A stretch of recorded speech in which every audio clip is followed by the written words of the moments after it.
ain't gonna rap for y'all today.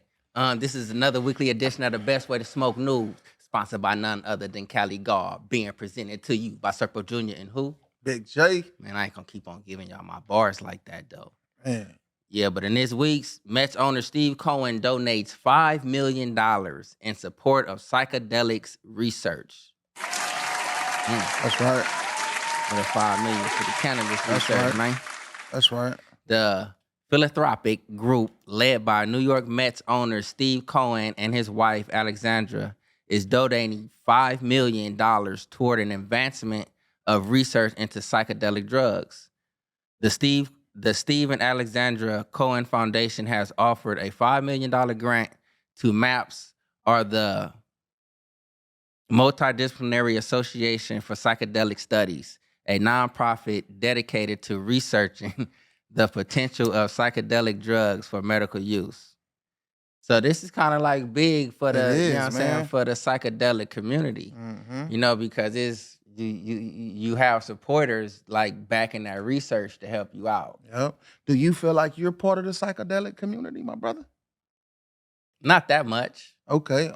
I'm a newbie. You're a newbie, so I'm a newbie. getting into it. I'm part of the cannabis community. Okay. Yeah, Like we know I that. like for I'm sure. a full supporter of that one right yeah, there. we know that. Yeah. Okay. Are you psychedelic? You in the psychedelic community? Yeah, I think so. So what Even though I don't use it what a strain lot. of psychedelics do you be using? Like what can you tell us about the ones you use? The ones I use. Look, to be honest, I'm so new into it. I don't remember the names of none of the ones I use. Oh, so you know what I'm saying? You new to the community. Yeah, but I'm in the community. Word up. Moving on. United States Airlines workers busted for stealing pot from checked luggage. A pair of United Airline workers are facing legal turbulence after getting busted for stealing marijuana from passengers' checked luggage. According to various media reports, the two employees, Joel Lamont Dunn and Adrian Webb, sound like two niggas, man, worked as ramp cargo agents for United at San Francisco International Airport. It was there that the two allegedly operated a scheme involving other workers who were paid good money to steal the contraband from the luggage. The Los Angeles Times cited a criminal complaint from the FBI, that's serious as a motherfucker, reports that Dunn and Webb were charged on June 9th with conspiring to distribute a controlled substance. Starting in 2020, Dunn and Webb oversaw an operation where other workers were paid $2,000 or more in cash each shift, or up to $10,000 a week to steal large quantities of marijuana from checked luggage. It's a lot of bug going through there then, you know what I'm saying? Because airports are locally operated, officers generally defer to their local laws. In other words, if pot is legal, you're probably good to fly with it. But travelers should be wary of the laws at their intended destination. Some airports like O'Hare International in Chicago have installed amnesty boxes for travelers to ditch their weed before flying. So it just go to show, you know what I'm saying? If you flying, don't take your bud because they're gonna confiscate it. Well, know where you going. If you going into a place that's legal, they'll you know what I'm saying, they'll take you. If you're going into a place that's illegal, they'll take your bud and shit like that, though, and somebody there gonna end up selling it or taking it and smoking it. You know what I mean? But that, like, as far as traveling with it, that wasn't even really the issue. It seemed as if like the people, like, if you had been watching The Best Way to Smoke, it seemed like they have been listening to us because they stuff was packed, checked in, you know, ready to reach their destination. I'm guessing that like at the end of the little survey or whatever it may be, they like, man, check was legal where you at, and also check was legal upon your destination. You know what I'm saying? So somewhere in between there, they shit just got stolen.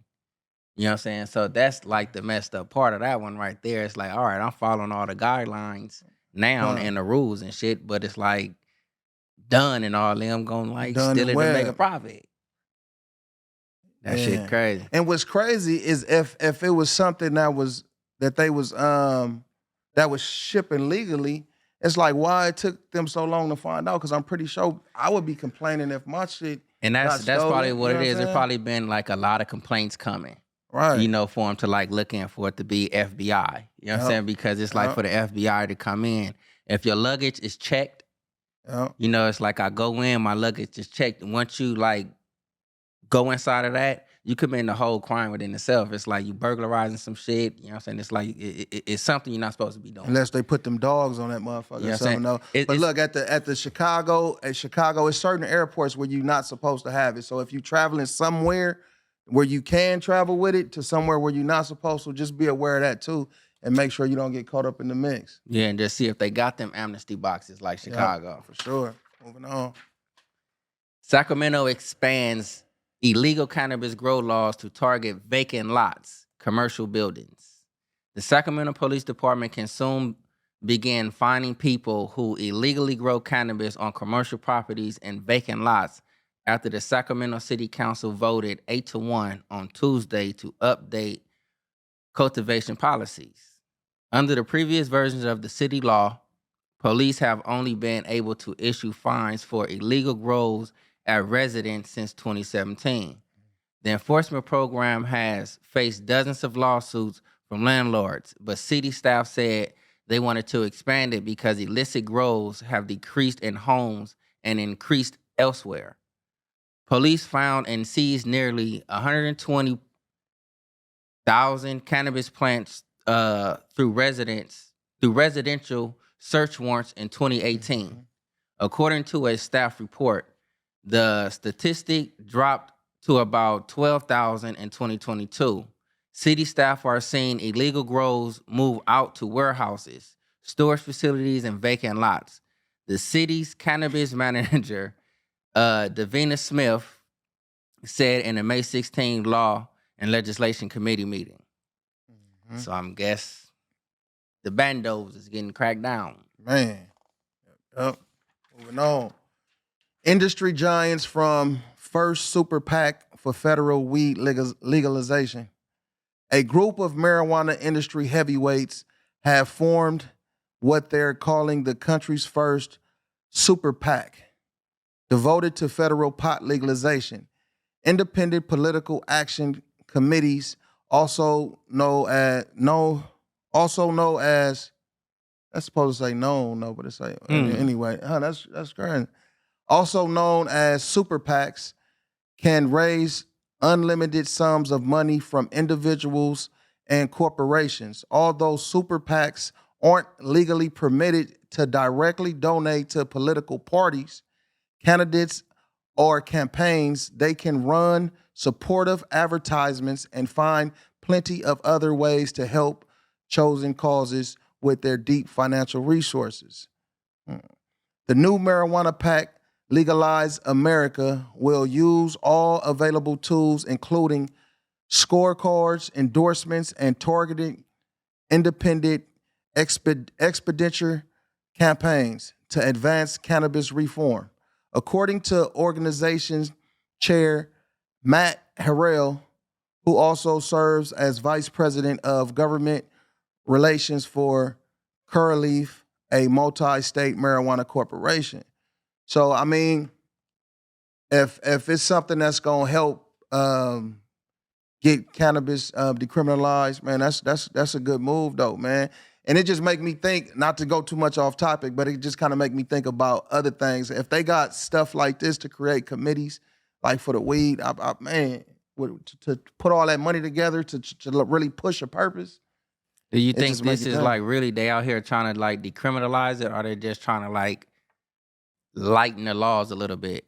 Because it just seemed like they just trying to say reform. Once they like, they ain't even using the word decriminalize. It's like they trying to leave it up there, but like just trying to make laws a little bit less stringent. Well, the reform is that's part of decriminalization is part of the reform. You know what I'm saying? To decriminalize it will open up so much. Then you wouldn't have to go through try to get laws lightened for banking resources and shit like that. It should have just be opened up. You know what I mean? Right now, if they just pushing certain things through, then it won't be as good as it could be if it was decriminalized. You know what I'm saying? For the people that want it to go that way. Hmm. You know what I mean? No. Less than 25% of plant-touching cannabis businesses are profitable, according to a new report. Each U.S. state has its own particular cannabis market trends to navigate. Slumping sales, supply chain distribution, license legalization, and attendant cash flow fallout. But one thing remains true regardless of geography. According to a new report from Whitney Economics, worsening economics conditions are creating stress across the industry. This might sound familiar to anyone in the business. Growing still, the downturn in the economy will be something difficult to predict and how it will impact the market. Mm-hmm. If customers become more price conscious, will they choose to purchase illegal products or cut back on consumption?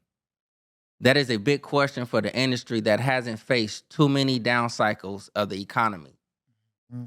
Me, in my opinion, once we actually start going on this fight for reform, decriminalization, that's when you actually really start hearing about some of these cultivations or some of these growers out here that's like actually like going down. Right. You know what I'm saying? We already had like for the farmers and this, that, and the other water droughts, that stuff was kind of common, at certain parts of the year. Yeah. You know what I'm saying? But it seemed like now that it's like you have people like fighting to get this legalized, decriminalized, reformed, like however you want to put it.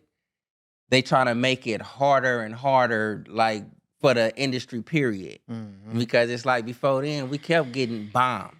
Yep. We had bottom line. Yep. You know what I'm saying? But now it's like fire. Sometimes we have excess amount of weed because we can't distribute it right. You know what I'm saying? And then other times we can't even grow it right because we can't distribute it. Yep. Distribute it. Yep. You know what I'm saying? But that shit real crazy. shit though. That's your weekly news with Serpo Jr. Big J.